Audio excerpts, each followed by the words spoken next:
Hello guys, isang mapagpalang umaga at gabi sa inyong lahat kung saan man kayo naroroon. Once again, this is Kapit TV and for today's video ay ipapakita ko sa inyo ang kwarto ng aking mga alagang pusa.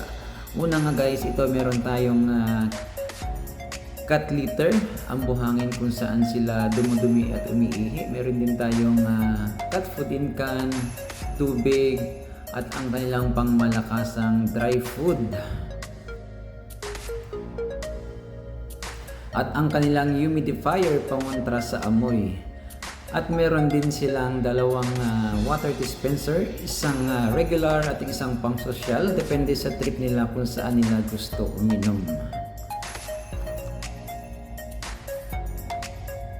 Yan, meron din silang tatlong cat litter box, dalawang close at isang open.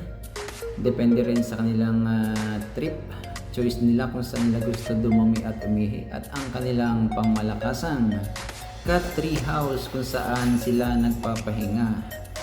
Pero hindi sila natutulog dyan, mas gusto nila sa kama.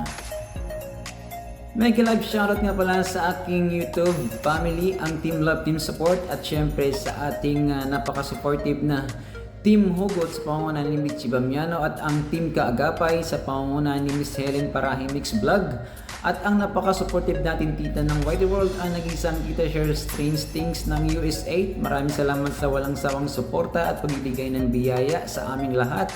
Siyempre sa aking followers sa Facebook at ang aking subscribers sa YouTube channel ko. Maraming salamat sa inyong love and support.